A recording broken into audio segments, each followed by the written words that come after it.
profits. And isn't that gnarly? All thanks to you guys. That's what we were making no money. But, Yeah, well, yeah. no applause. But then we realized, what did we realize after that 18 months? We have no money. No, but yeah, it was so exciting. We built, how many people were working at the company?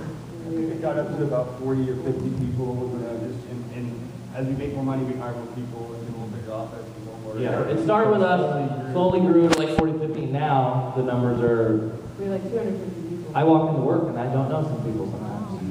But that's that's growing from. It's nice. It's like this all started in a backyard with just making us making terrible YouTube videos. Now it's grown into like this full-on production thing. But we're still making the terrible YouTube videos, and it's at the core of our business. But also now we have like a lot of other things and like TV and film opportunities and things that we didn't necessarily have early on, but now that we've leveraged kind of our company, we have all these open doors.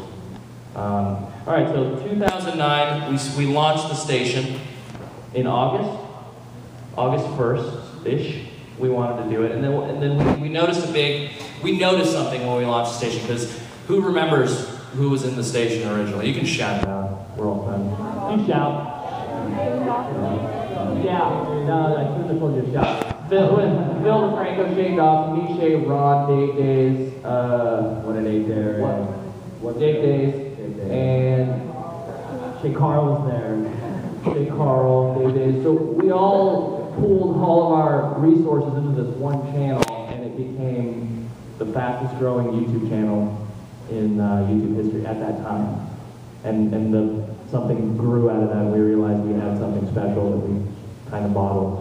And then that's what we're trying to do, is just build on that, and just make it bigger, right? It was like the first, big collab of its time, where it was like all the top YouTubers. I mean, Shane Dawson, Sexy Phil, these are huge YouTubers, LisaNova, and we were still relatively new. I had like 100,000 subscribers at the time, but that summer we all, just because of our collective combined audiences, all of us benefited. I think we all went up like 150, 200,000 subscribers, and it was just exploded. And then we started the station, and I remember watching, like, the day we launched the station, it was like, whoa, we're at 50,000 subscribers already, and it was just like incredible, like 200,000, 300,000, and it was like, we're gonna hit 1 million within like a month, and it was just like energy. It was so exciting, and it was tough because, I mean, these are big personalities, with big ideas, and I remember sitting in writers' meetings, we're all trying to come up with, ideas for videos, and it's like, Shane wanted to do this, and I'm like, well, I can't do that, and my grandma's watching,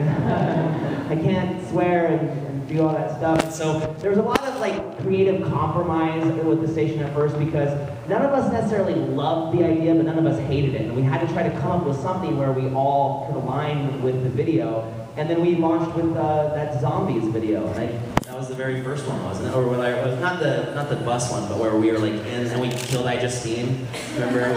Oh, I love doing that. Michael Buckley was in that on the TV, if you guys remember that very first video. And then we started uploading other videos, and people were like, I thought this was about zombies. But basically the station was just kind of a platform to put a lot of different content. And when we started it, we didn't have like an idea. I kind of said, well, it'll kind of be like the Saturday Night Live of YouTube. But they didn't like that terminology, but it was kind of like, we wanted to just think of ideas and have a place where we could all make the same videos. And it was awesome, and it exploded, and it benefited everybody who was a part of it, and it was like, a real collab opportunity to, see other people that you didn't know about before. Yeah, I think, and then, shortly after that was when we realized if everyone's focusing on this channel, they're not going to be doing the videos on their own channel. And then it became like challenging, just figuring out, okay, how can we, with this small kind of team of production people, be able to produce not only for the station, but to be able to help produce for everybody's channel so that everything is kind of moving in that. Yeah, I mean, especially me, because I learned how to edit. I can be funny, but I don't know computers. I didn't know how to edit. I could do very basic editing. Like the early California videos I used to do were like as much as I could put in text. And I realized I needed more help than I actually could give myself. So a lot of these things ended up, like, the company was formed out of things that we didn't know we needed, but then slowly realized we needed as we were growing as a company. For me specifically, I know it helped, and I ended up learning a lot about production and about filmmaking and things like this, stuff that I didn't really anticipate doing. We got to hang out on the beach. Yeah, and hanging out on the beach shooting videos was crazy.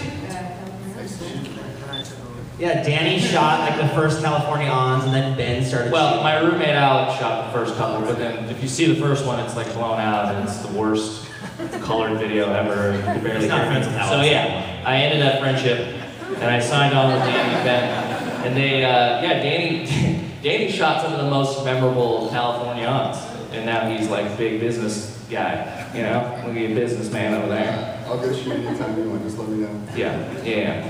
So that's, that was the benefit of starting, just like on the panel I was on yesterday, whether you should join a studio or not, it was, things that I couldn't do, they could do. I remember sitting up, at 2 in the morning with Danny, and he's editing. I'm like, how do you do that? Like, I don't get it. He's like, so it's, you're limited as a person. You can't do everything, and that's why the days of a lone YouTuber are kind of, slowly going the way of the buffalo, where it's like, it's hard to do all that stuff, come up with a concept, write it, then film it, then make sure you have good audio, and then edit it, and all that stuff. So it was kind of like, joining all these talents together. We had ideas, but just, didn't necessarily know how to execute some of these ideas, I know I wanted to do a show where I took advantage of porn stars. I didn't know how I was going to do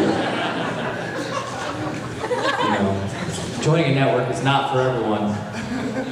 But if you want to mess with porn stars, I think that's the message we want to get across. Thank you. No clap.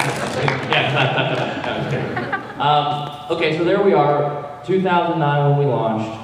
Do we want to talk about kind of where we are as a company now, where we want to take it, and what we hope we're doing and what we want to do? Yeah, so we're 3 years into this. I mean, that's for any company, 3 years. I mean, we're still a brand new company if you think about it. And, we've taken on some investor money, and it's just, like, I moved back to Idaho to have Rocktard. Mommy Tard wasn't there, but I was like, push, Jay, push! And then I lost all the way, because, you have 4 kids, it goes straight here. So we moved back to Idaho, and I was, like Kassem said, I was kind of commuting back to LA like twice a month so I could, be part of the company. And every time I'd come back, there was more and more people. I'm like, who are these people? Yeah. Then I passed him in subscribers. Oh, that was a horrible day. And he's like, I gotta move to LA. I remember the day Kassem hit 1 million subscribers. He would not let anybody live it down. Like, no, I earned it because when I was hanging with him and like Phil, Franco, and Shane, and it was like I had 30,000 subscribers, and they were joking, but they were like, we don't talk to people unless they have more than 100,000 subscribers. So I got hazed, so I felt like when I hit 1 million, I wanted you guys to hear it. I would talk to you. I was cool. Yeah, she's a mom. She's a mom. You're special, you're different. So then, today, like Danny, why don't you talk about today, like 3 years into this, crazy idea of, getting together and making YouTube videos. We're now, a full-on production company that, a lot of media. We're a lot of doing things. everything. That's what we can talk about, kind of what we do, because there's many things we